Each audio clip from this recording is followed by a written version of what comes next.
Lifeboat Live, we have 4 simple rules. Number 1, we don't discuss politics, ever. Number 2, this is not a religious channel, and while you might hear people say, God bless you, or I'm going to pray for you, or I wouldn't have gotten through this without my faith, that's fine. What's not fine is to say, my God is better than your God, or here's why you're not getting into heaven. It's not going to fly. Number 3, we believe wholeheartedly if you can't control your tongue, then you can't control your life. So while on board, there's not going to be any cursing in the live chat, period. And number 4, there is no room for mean people on the lifeboat. Because we discuss very sensitive things from people's past in our group setting, we got to protect those people. The only way they feel confident and comfortable discussing those things is in an environment that is free of trolls and mean people. So if you're a mean person or you're a troll, we're going to block you for life. And if your account happens to be less than 24 hours old, we're probably a little suspicious right from the word go. Why? Well, because there are people in this world who enjoy being cruel solely for the sake of being cruel. It's not going to fly here. But if you're here because you're trying to get sober and live your best life, then you might find that the lifeboat is just that, a lifeboat. I'm Captain Tommy Scoville, and we will see you on deck.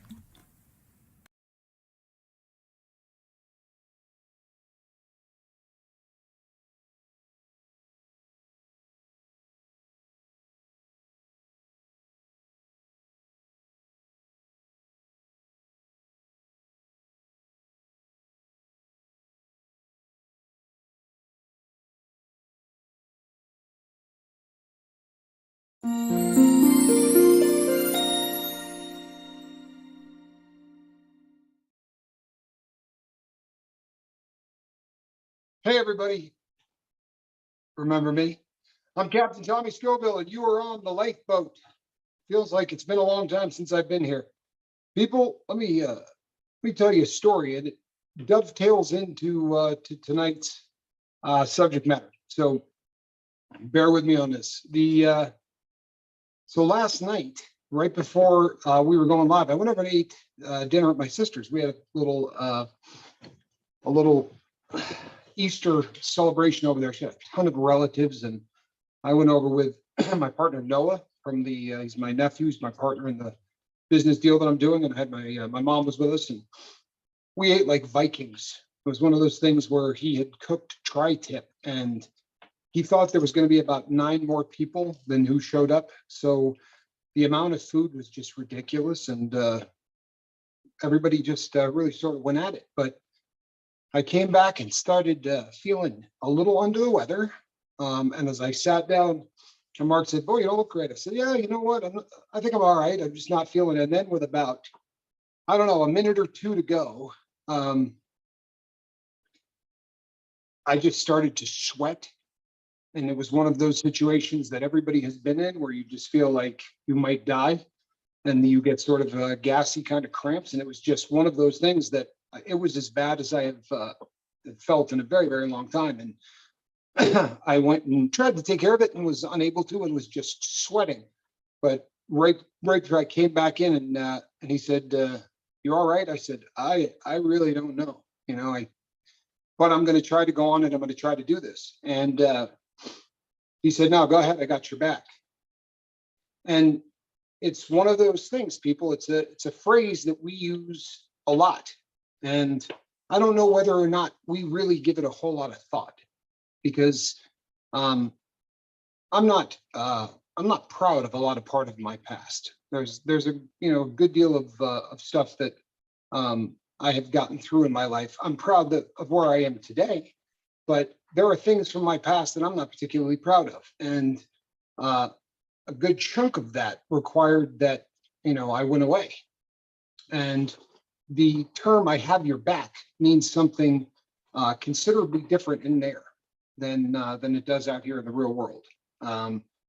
There are times when everybody doesn't get along, and it's not like a family function where people aren't getting along. When people aren't getting along, everyone is carrying a makeshift knife, usually cut out of rebar or out of angle iron, and it's one of those situations where people die, on a pretty regular basis. And just going to the shower can be a very dangerous thing to do, because obviously you gotta, you don't get into the shower dressed in jeans and a sweatshirt and really in a good position to protect yourself. So very often you got to go up and say to somebody, "Hey, I'm gonna go jump in the shower.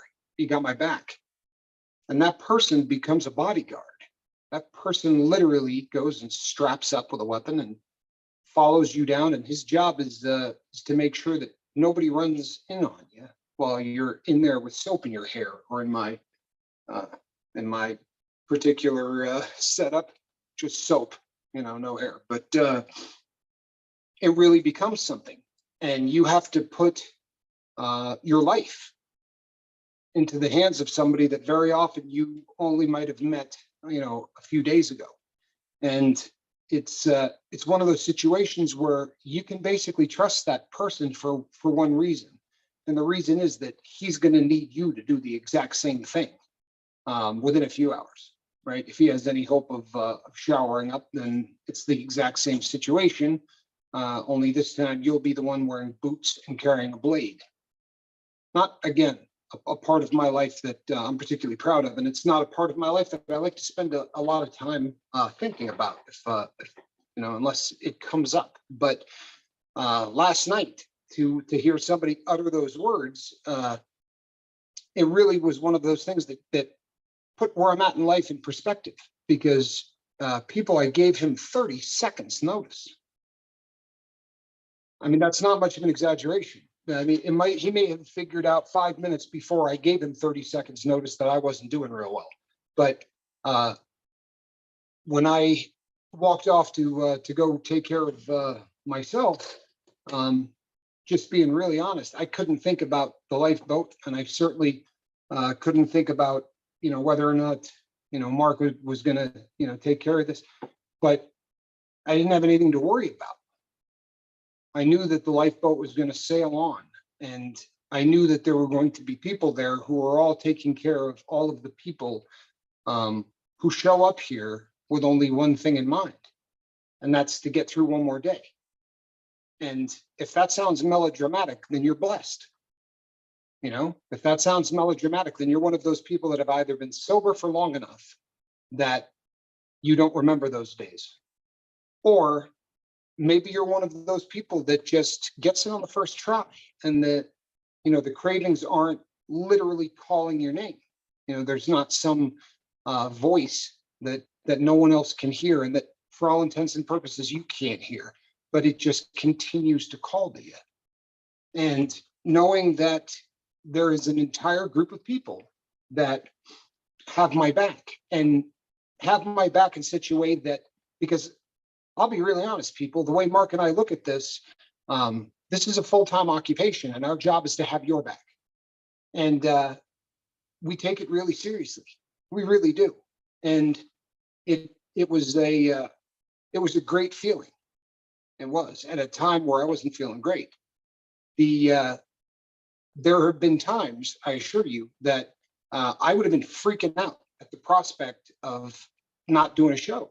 I would have come on here and I would have tried to get through that. And I've done it before, where you just have no right being on a live broadcast, but you try to limp through it. And I can't tell you the comfort in knowing that you can just win it, that your partner could do this and you got nothing to worry about. And the more I thought about that, I'll be really honest, I still haven't seen last night's live feed.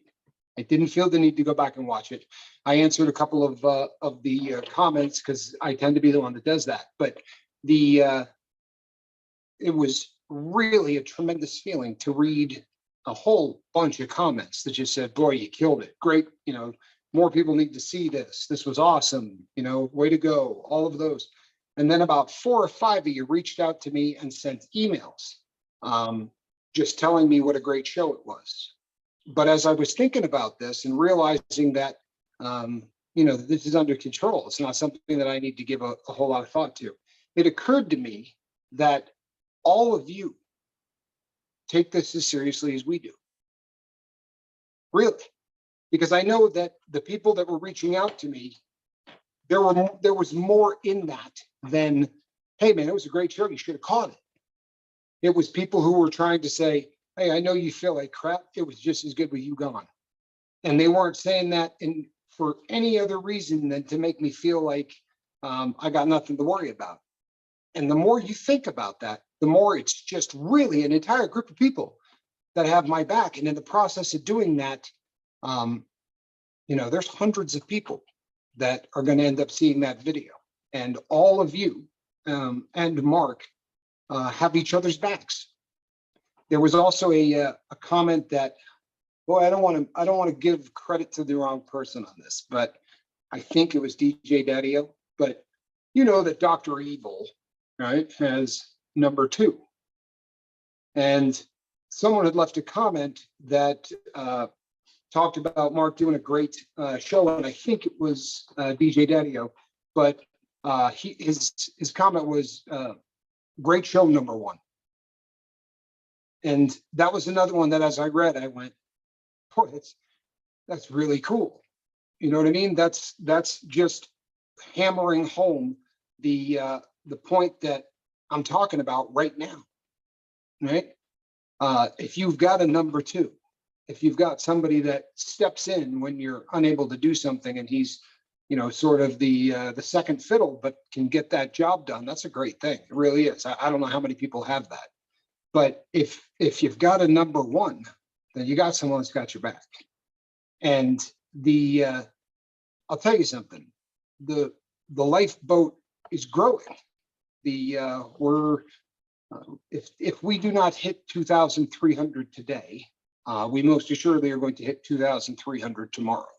And we have said so many times that the reason that that's happening is because of you all.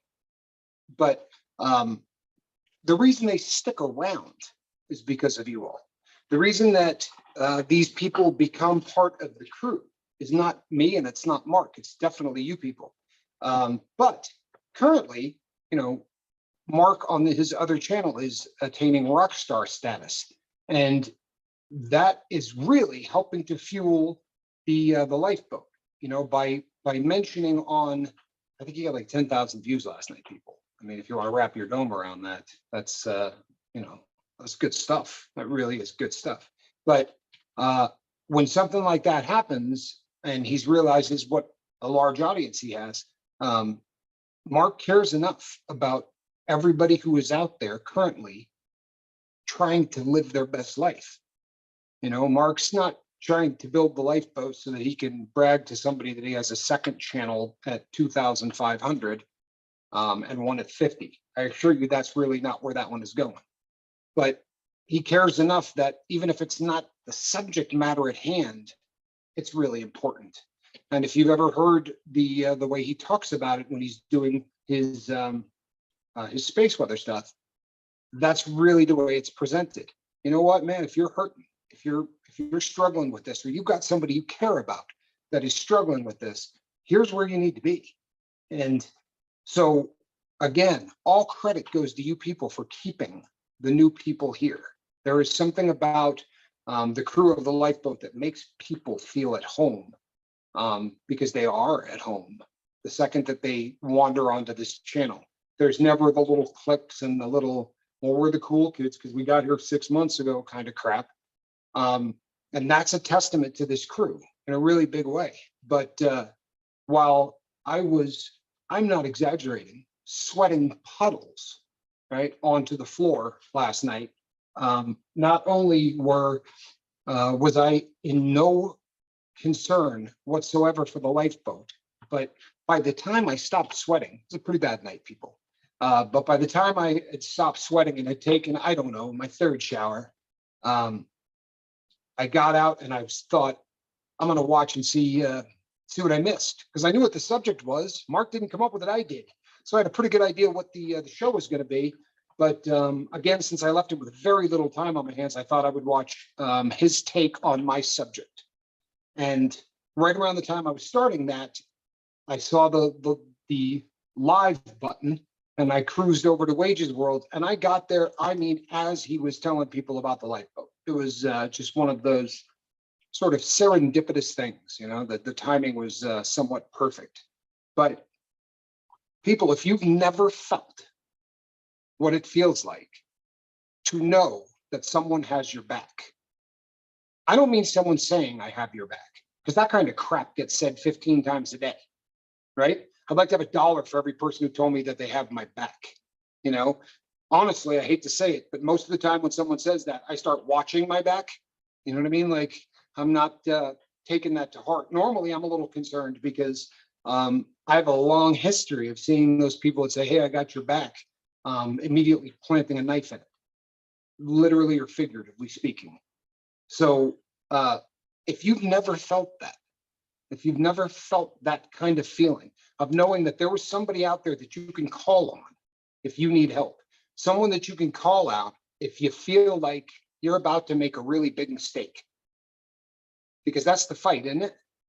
I mean, what we're doing is trying to remain sober. And when we reach out to people these days for help, you know, regardless of how you articulate it, you might call and say, boy, I'm having a bad day, or, you know what, my ex-wife just did this, or I'm fighting with so-and-so, or, but what you're saying is, I'm thinking of making a big mistake, right? I'm not on solid ground.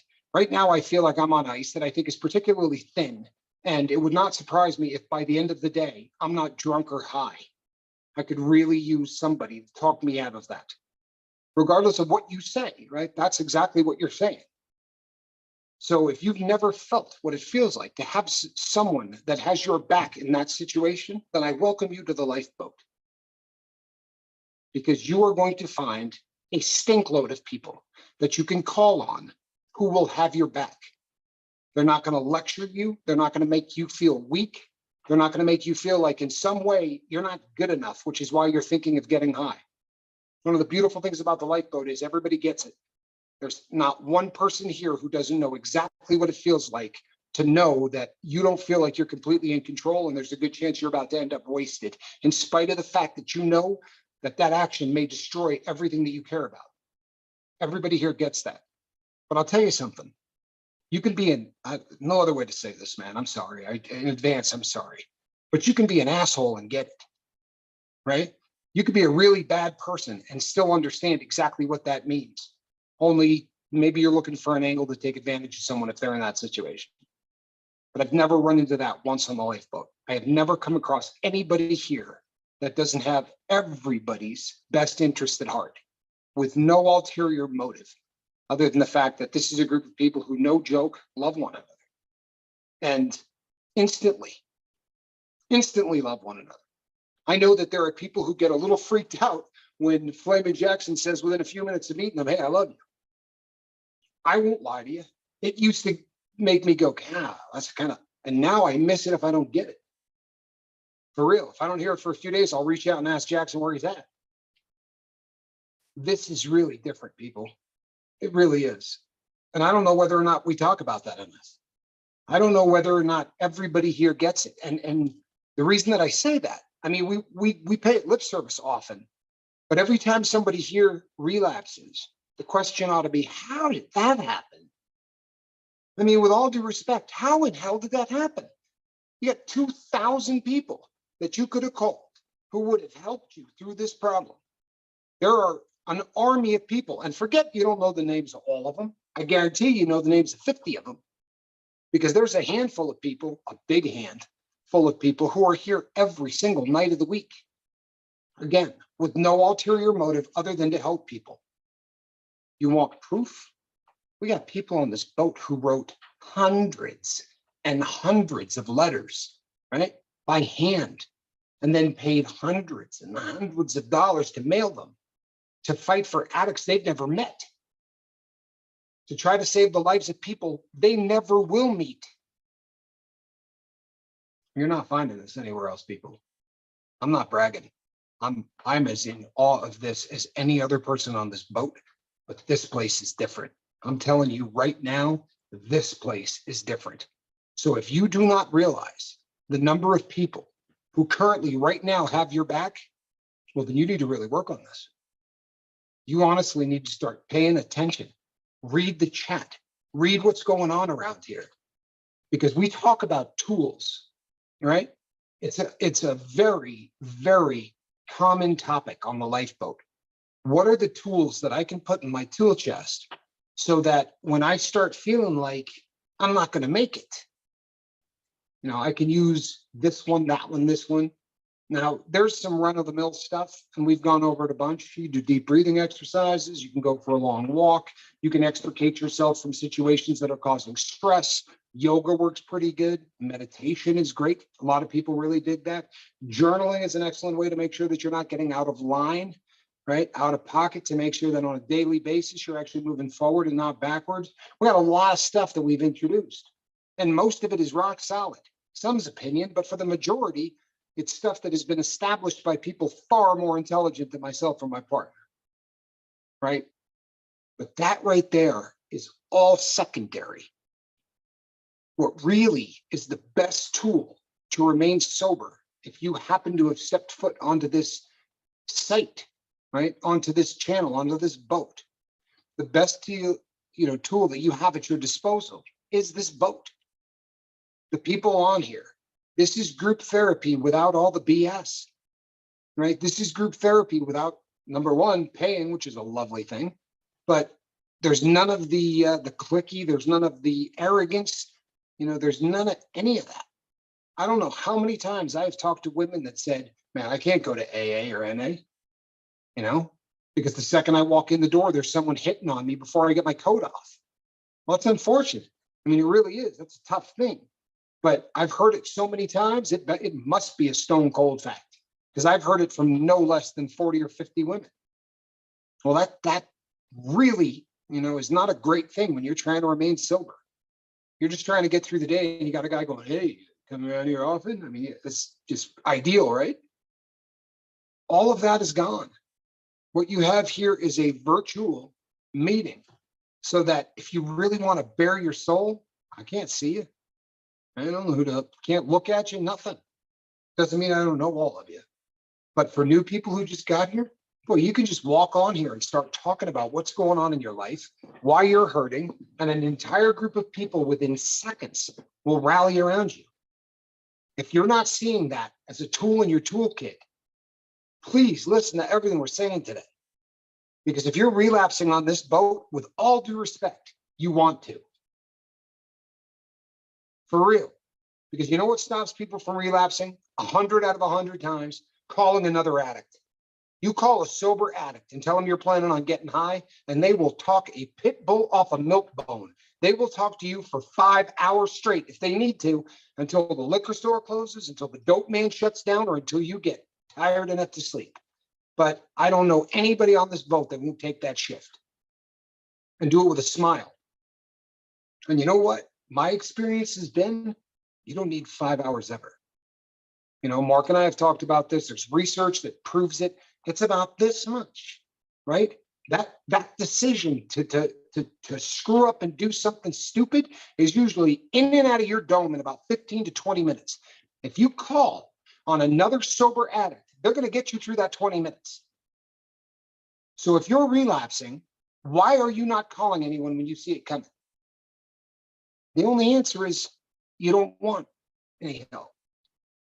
And I'm not picking on anybody. I promise you I'm not. But there's no other explanation, people. I didn't know how to get a hold of anybody. On the lifeboat, man, go over to the Facebook page and just type in, I'm thinking of using, and watch how fast that one brings people. For real. And how many times have we talked about planning ahead, right?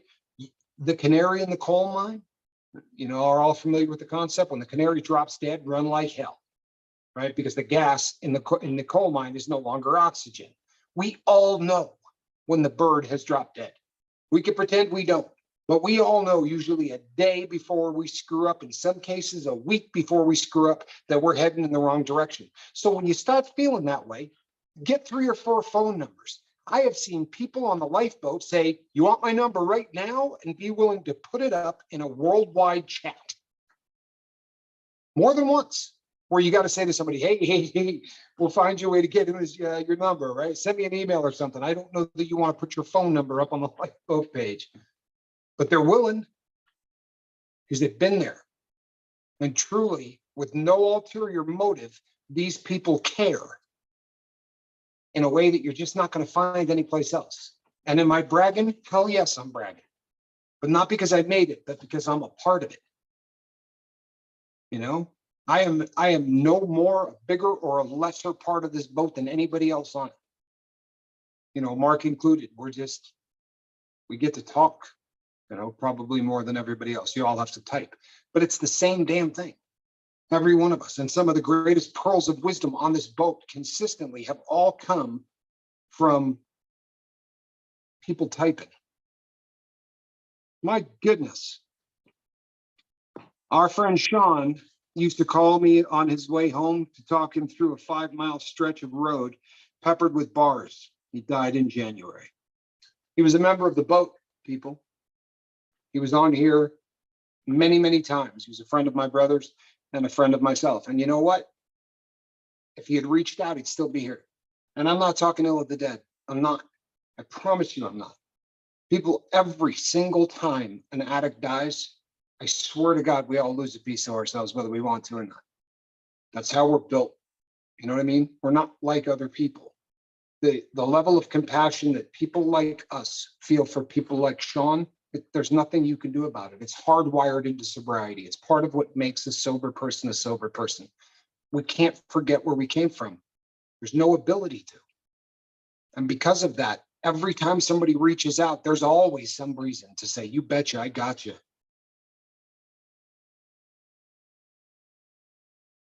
M. Hunt says, I guess you're right. I don't want the help. I don't want to feel that way anymore. I'll die drunk, honestly, if I live to be the bird and just drop dead. You know what? There are a lot of people, Hunt, that will talk to you. I'm one of them, man. Yep. You reach out to me any single time you want. And if what you just wrote in here is the truth, then the question becomes, why don't you want the help? Reach out to me, brother. Let's discuss why you don't want the help. Send me an email. We won't do it here. I mean, as much as I love you, bro, we don't need to air that in front of the entire world. Not that I don't trust every single person on the boat right now, because I do, but this thing goes to the world, and the last thing anybody wants is to see the trolls have fun with this, you know. But reach out to me. My email address, you know my email address. We've emailed each other. You can also hit up Mark. It's in the Dropbox, and let's just talk about why maybe you don't want help, because you are most assuredly worth saving. There's a lot of avenues there, Hunt. There's a lot of avenues there. Really and is. Hello to my brother. Yes. Good to see you, Johnny. Yeah, it's you know, when we lose people, you know, especially when it bothers people like me and Tommy really, really bad. And you guys are the same. When we know we could have helped. And that's, you know, the other night when we had to cancel the show, even when I put that little video up telling you guys that, and yesterday I explained to you guys that, man, that killed me. I hated that, you know, because it was on my end. You know, it was my fault that we didn't have a show. And all I could think about all the way through the night, and I think I even mentioned this to Tommy the next day, was, you know, what if somebody needed my help or our help that night? You know, and I know that's too far in my own head. I get it, but it doesn't stop my brain from doing that to me. And I have to, you know, work around that. But there's something to be said for that, because you know why you feel that way, Mark? Because I'll share this with the crew, because they don't always know the inside baseball stuff. But do you remember the big presidential speech that happened about 2 months back? Yeah. We had 3 people relapse the night that we didn't do a video. Now, I mean, yeah, the logical people in the world will say, oh, that's not your fault, and you can't expect it to do a show every single night to keep people sober. But the truth of the matter is, we can expect to do a show every single night to keep people sober. It's what we do. And whether or not it's our fault, we're going to blame ourselves, and we're going to question what would have happened if we had put a show up and things like that. You know, our thought process at the time was, you know, chances are everyone's going to be watching that anyway. I don't think it's a decision we would probably make again. Right. You know, but I think it is normal that we go through that. We get the best seats in the house. And that's really cool. We pay for it. With the best seats in the house, though, that does, I want everybody to understand, that comes with us also seeing the fact that there were people that overdosed that we didn't come out here and tell you guys about. Oh yeah. That's stuff that we are not going to come out here and just plaster all over everything, because number one, it's disrespectful. Number two, it's just something that would just bring everybody down. And after they've overdosed, there's nothing we can do about it anyway.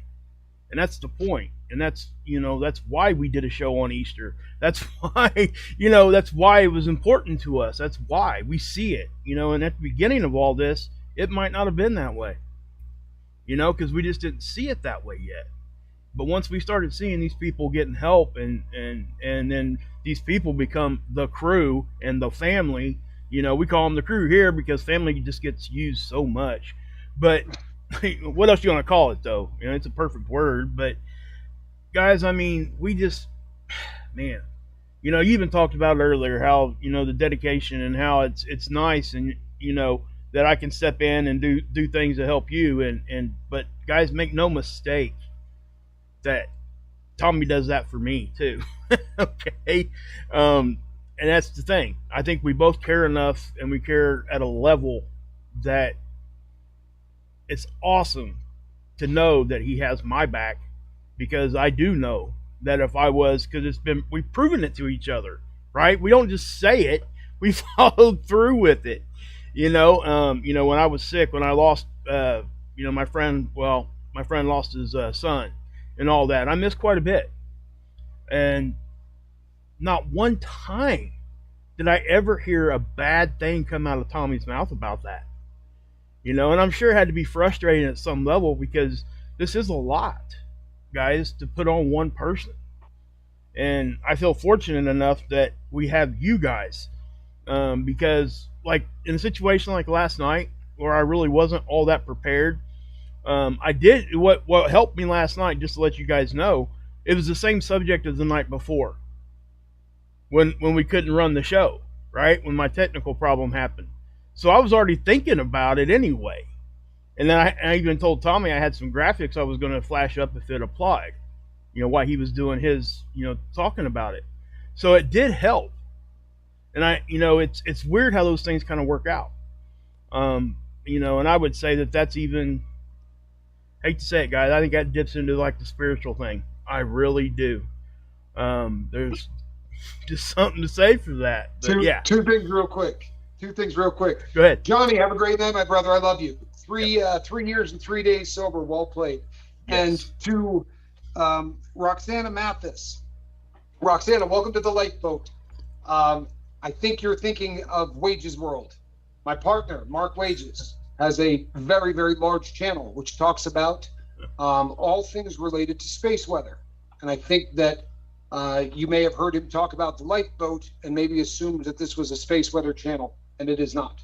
Well, this is a channel that primarily deals with people who are struggling with addiction to drugs and alcohol, and for the most part, people trying to live their best life. But very often, the majority of the 2,300 people here are struggling with addiction, or have someone in their family or someone that they're very close to who is struggling with addiction. We appreciate you stopping by. We really do. And but yeah, you're probably not going to catch a lot of space weather here. This is I think a little far afield. No debating that. I think you nailed that. Well, I think what probably how that happens is I do make a community post on my YouTube channel when we go live here, and that sometimes if people haven't watched for a minute or haven't had the bell turned on, they'll start catching those community posts. So I apologize for that, Roxanne, but that's why. On that community post, I even put at the bottom I was going to go live on Wages World after this one, so everybody knows. I do that on purpose so everybody knows, hey, this is not, But I can see how she could miss that for sure. Sure, that's a very legitimate thing. Yeah, come here expecting to see pictures of the sun. We're over here talking about, Sorry. And the best part was she said, "Well, I'll help play along." But no, that's great. Yeah. Thanks for stopping by too. Yeah, for real. And like Mark said earlier, people, there have been people that there have been deaths here on the Lifeboat that there's just no getting around, and they're very obvious. We talk about them, and then there are people who are sort of tangentially associated with the Lifeboat, and who came and didn't talk a lot, and but we've lost 5 since July 31st of 2021. 5 that we know of. And it is a painful thing. It really is. And that's why, you know, when I start talking about Seventh Son, and, you know, if anybody thought I was laying it on really thick when I said, you know, the guy's my hero, that's doing something about it. I mean, that really is, you know, stepping up to the plate. Mark had sent over the national news. He sent me over a link, the national news, and people are really starting to talk about NITS, starting to talk about a lot of the stuff that we've been beating the drum here on the lifeboat for a really long time. And we're not going to get political tonight, but the angle that we had discussed about how there were certain parties who were definitely driving this, right? Well, we're getting proven not only right, but clairvoyant, because we were talking about this really a long time before it got acknowledged, but it's really coming out there. I would say this too, guys. Right before I came over to my computer, I was watching a program on TV, and I'm not going to say what it is because we're not getting into the subject, but they specifically talked about that subject we talked about there. And drugs on the border. We'll just leave it at that, okay? That's what the subject was. But they're now talking about that at a level that they weren't 5 months ago, 6 months ago when we were talking about it here. And it is definitely something that we explored. We did a video on it. I encourage you guys to go watch it. It's got a big red flag on it from the beast from the east. Okay, so go watch that one. And we don't say those words in case you guys don't understand. Most of you guys do now. Those are keywords for the algorithm. If they hear specific words, it just kills the video. But Virginia says she shared the videos and stuff, and I really appreciate that, guys. I can't tell you how much that helps. That is the single best thing to grow this channel. When you start sharing it with people that you know, okay, they trust you. So they're more apt to come watch, and it's just going to grow things. It's like the tentacle thing we talk about, kind of reaches out. And it's working, guys. And the thing of it is, it's not about the number. And I know that we've said that before. It's all about trying to get people here so we can help them. It doesn't matter about the number, and honestly, the more we get, the harder it gets for me and Tommy sometimes, because we're trying. But the thing of it is, you guys are stepping up, so it takes a big burden off of us, because you guys are talking to each other and handling things, and that's just really awesome. Man, and I know we've talked about this so much, but man, I just can't. The way that this happened is just, it amazes me every time. And just a little word of encouragement in case you guys haven't noticed on your own feeds, but I sent this over to Tommy this afternoon.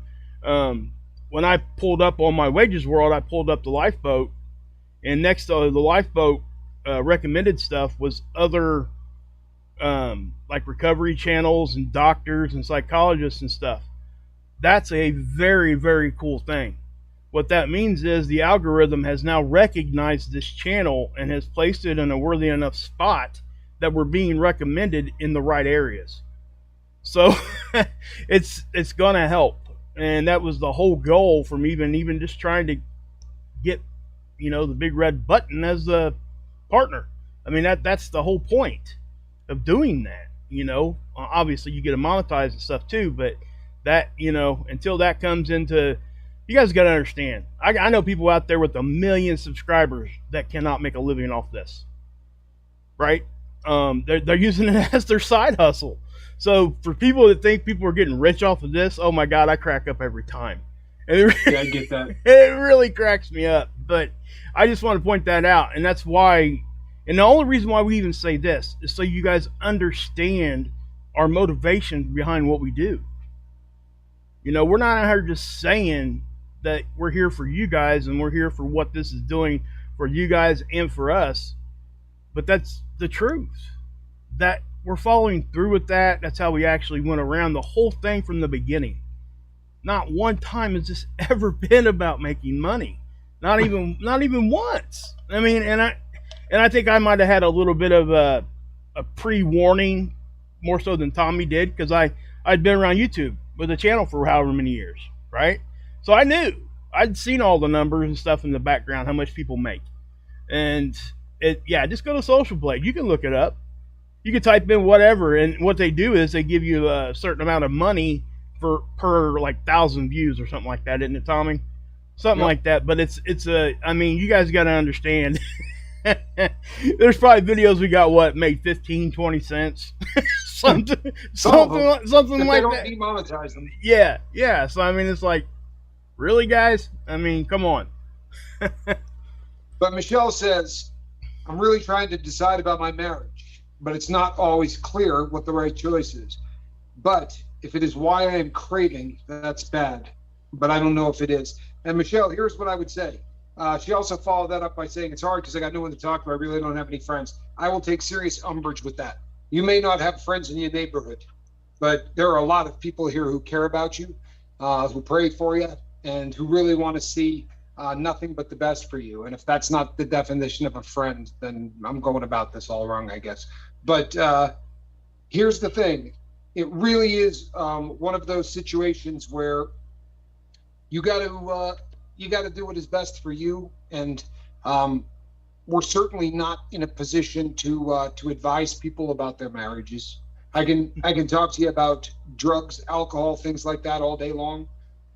And the best piece of advice that I give to every single person whenever I find myself in a situation that is bordering uncomfortable because of what the subject matter is that I've never met anyone that didn't know what the right decision was. I truthfully haven't. I've met people that have a real struggle with what the right decision is. But deep down, everybody really does seem to know what's right and what's wrong. It's just a matter of whether or not that works. And that's really where... that was an accident, Stacy, just so you know. They were in there trying to fix it, and they actually hit some buttons or something on accident. So, yeah, just so you know that, Stacy, that was not done on purpose. It happens a lot. Oh, is it a big finger thing? I don't think I had anything to do with it. No. Your fingers weren't nowhere near that one. So okay, good. But no, guys. I mean, yeah, it's a really good subject because of what we're doing here. But yeah, go ahead. Everybody makes me cry, Michelle. So if I made you cry, it's I apologize, but it happens to me like at least once a week on the lifeboat. So. You're in good company. Yeah, we share. We guys. I think, and that's actually a good subject. That an addict in recovery or an addict in general, we typically wear our emotions on our sleeves anyway. No question.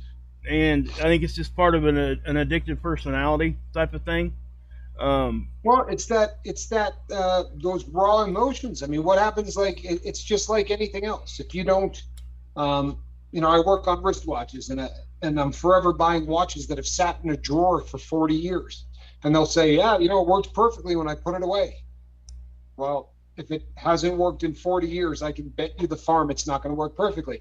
And it's going to be erratic. It'll tick for 2 seconds and then that second hand will jump, half a minute and then it won't do anything for 2 minutes. And it's no different than emotions. We have been drugging them and keeping them completely at bay for how long? People, 2 seconds. I have squirrel at the door. Yeah. Come on, squirrel. In case people don't know who Squirrel is, it's our crew cat. She's he's late for work. Yeah, he's clocking in late today, guys. So. Yeah, normally by the time I sit down, all I got to do is put the hat on and Squirrel jumps in the basket like she knows what time it is. But I got a package in today from somebody I do business with who put a toy in the package for the cat. And the cat was playing fetch for hours with this toy. So she got kind of all worked up with it and didn't want to come to work. Lazy cat is what it is. But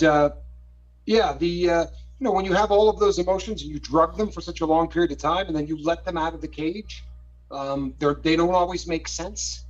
Sometimes the saddest things in the world, and you see people laughing at them, or things that normally would just have you chuckling and the person's in tears. It takes a while for your brain to start firing correctly, and I mean a while. I've been This June will be 7 years without tar heroin in my life, and I'm still, I mean, I'm happy, but there are days I'm just an emotional wreck, and there are days that I'm anxious as hell, and there are days that things just I'm not quite right. I'm just not, my head isn't quite there, and as we talked about on all of these, almost every show, at the end of every day, I sit down and try to figure out why that is. Is there something I can, trace this to? And then Mark and I will have conversations, and I'll say, boy, I'm going through this or I'm going through that. And then he asks me the exact same series of questions that I've been asking myself, because that's what friends who have your back do. Yep.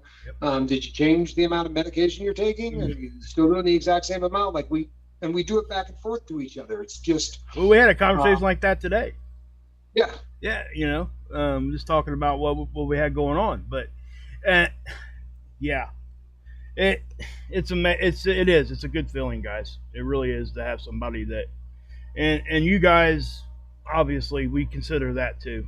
You guys got our backs too. I mean, we see it, and it's just well, Mark makes a comment here, says vids don't help, nothing helps. That's a really bad headspace to be in. And again, obviously we can't go into detail here on, while we're live, but if you need to talk to somebody, Mark, please reach out. We'll be there to talk to you. If I'm off base on that, if I missed something there, I don't think I did, but, so what's the other one say? Or so.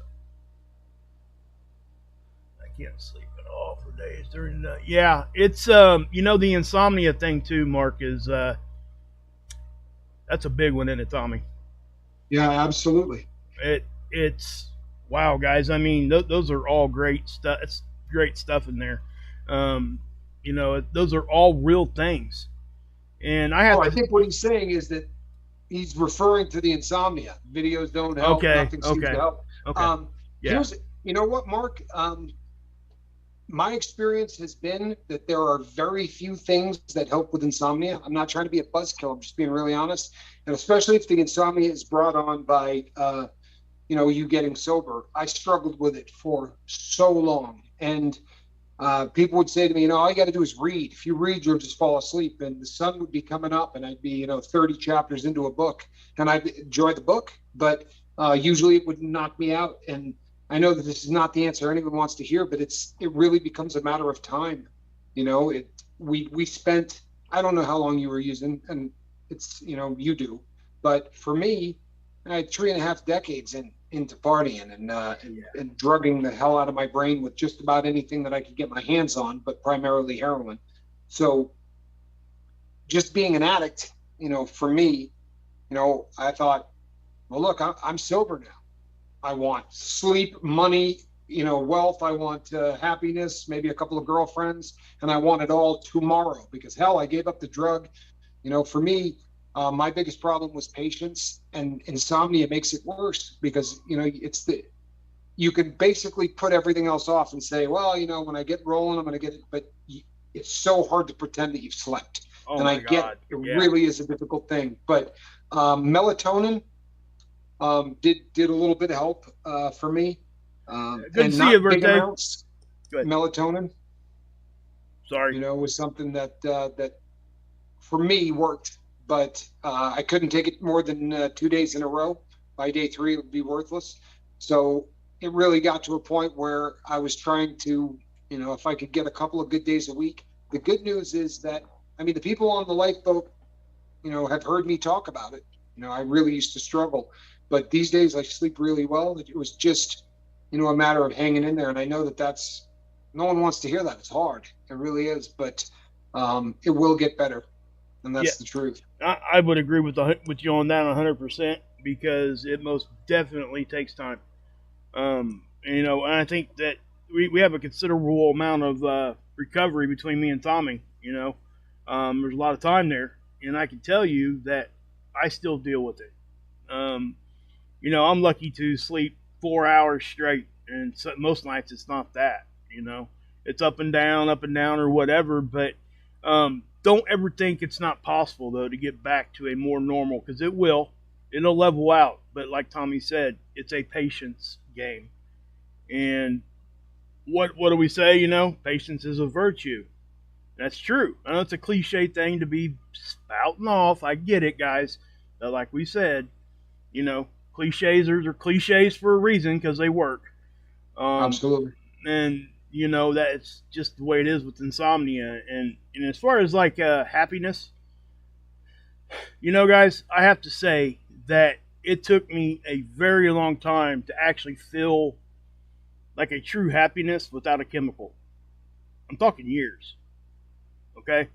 Not that I couldn't get happy, not that I was sad, but it was kind of like I was just stuck in the middle somewhere for Limbo. yeah, just for an extended period of time.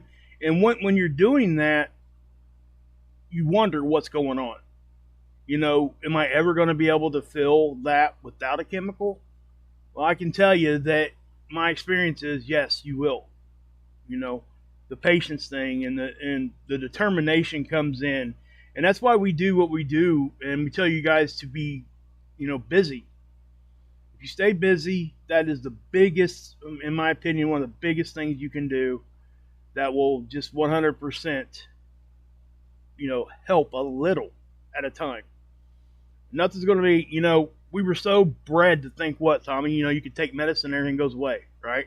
Yeah. Even if we're just talking about Tylenol. I mean, I remember as a kid, you know, you get a fever, what's the first thing mom does?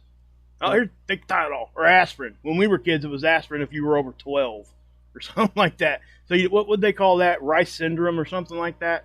If you took too much aspirin as a kid, Yep. something like that. But, you know, we were bred, and I hate to say it like this, but we were programmed to think that we needed something to Well, keep. and these days they're programming people even younger. You know what I mean? If you're dragging, what you need is an energy drink or maybe 5 hour energy.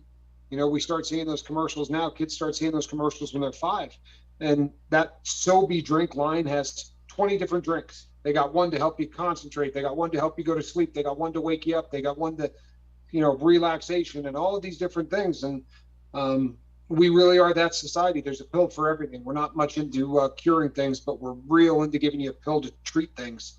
You know, but there was some pretty good stuff in there from Verte talking about you know, some meditation and some deep breathing stuff. And Electric you know, slide. there are definitely, Mark, there are definitely things that you can do, because he says my normal time is 3 to 4 hours every 3 days, and I remember those days. When I first went through the kick process, the detox from heroin, I swear to you, I mean, the first couple of months, I don't remember getting any sleep, and it was just, you know, I would walk around in a funk, and it was just so hard to, you know, to stay positive, to try to get through it. Fortunately, I had a really great instructor, and I had a couple of people that really kind of rallied around me. But you do need friends. You do need people that you can talk to, because this is a tough time. And hope it doesn't offend you, but I'm going to keep you in my prayers, my friends, because I know just how difficult that is. Insomnia, in my opinion, is one of the worst symptoms to get rid of, and one of the worst side effects of what our brain's trying to do to get us back to normal. And it's kind of counterintuitive. If you guys don't know this physical fact about your body actually heals 50% faster when you're sleeping, because you're at rest and your body's still working when you go to sleep. You just don't know it. So, you know, I would say this. I've actually had like, you guys ever had a sore on the inside of your mouth, like I don't know, fever blister or something, and you're up all day long and it never seems, it's like it's getting, you know, worse. You go to bed and you get back up and it's almost gone, and you're like, what is different? Did I not talk? What? I mean, what's going on here? Well, the fact of the matter is, your body heals quicker when you're sleeping, and that goes for your brain too. And unfortunately, that's what happens. And we got to give our brains time to rebuild those neural pathways, and you know, and it's not going to be the same neural pathway. It's building new ones. It's not bridging the gap back to the old one. It's actually making a brand new path, guys.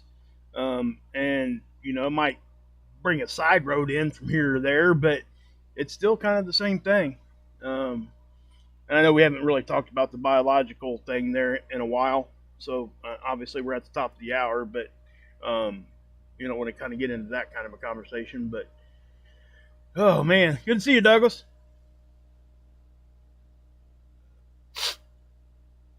Oh, Mark, you suffer from insomnia without any kind of drugs or anything else. That's Yeah, that horrible. really is awful. That's bad. If none of this is drug related in any way, then because it's a normal side effect of coming off of drugs. If this is something that has nothing to do with drugs or relapse or rehabilitation rather, or anything else, please go see a doctor, talk to a sleep specialist, and don't take the the sleep pill method, because it really is not the kind of sleep you want anyway. And I would talk to 2 or 3 of them, see if you can get someone who has more of a holistic approach that can really start looking at, recommending things like Verte is talking about, with doing some breathing exercises, some things to try to maybe lower the frequency. If it has nothing to do with drugs, I would definitely consult a medical professional on this, because that kind of insomnia, I mean, That's again, that's not I normal. assumed that it Yeah. was related to stepping off drugs or alcohol, which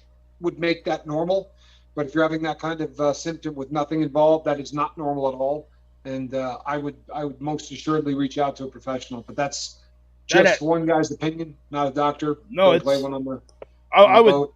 I would say this too, guys. I had some insomnia before I got, you know, actually before I got addicted, and I had sleep apnea because I was so big. I've been since able to get rid of that CPAP machine after I lost weight. But what I'm saying is, you could be having issues like that and you don't even know it. They actually came in 2 hours into my sleep study and told me, you need to put this machine on now, or you're just going to have to get up and go home, because I was literally quitting breathing like, I don't know, it was like, I don't know, 7, 8 times a minute, and it was really that bad. And but I'm not saying that that's your issue. I'm just saying, please go see your doctor. I'm just echoing what Tommy said there, and don't. Yeah, it's good advice. Yeah, it really is.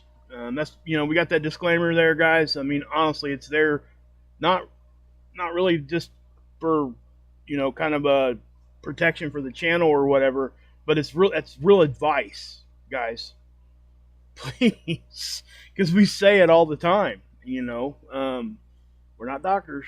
We're just sharing our life lessons and what worked for us, and just trying to help out that way. But yeah, Yep. please. All righty, people, we yeah, are getting up to the top of the hour.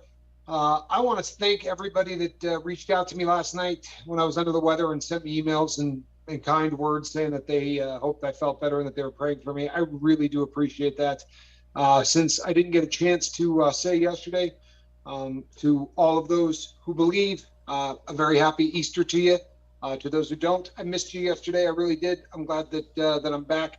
I want to thank Mark again for smacking it out of the park on about, I don't know, a split-second notice, and having my back. And people, make no mistake, there are a lot of people here that want to have your back, that want to have your back, that want you to reach out to them when you feel like you're going to relapse or you're going to make an error. Set it up ahead of time. Start getting some numbers, getting some emails, getting some ways to get a hold of people so that they can get you through that little window of time, because that's really all it takes. If you can stumble through that window of time with somebody holding your hand, the next thing you know, that sobriety run just keeps going. And, once you get one more day under your belt, it's like anything else. Every time you overcome one, you're just a little bit more ready for the next one. And that's really the key to sobriety and to everything else. That's no joke, people. So, as you know, we will be back tomorrow night. The same bat time, same bat channel. Hold on one second. Go ahead. That's what I do. I'm not using anything useful as part of my life. When I'm coming down, I get anxiety so bad I couldn't do anything to make it stop.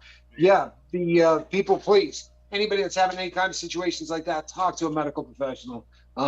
We can talk to you all day long about the things that worked for us in sobriety. But if it's outside of the realm of that, and best case scenario, even if it's within the realm of that, always talk to a doctor. It's the best advice I can give you.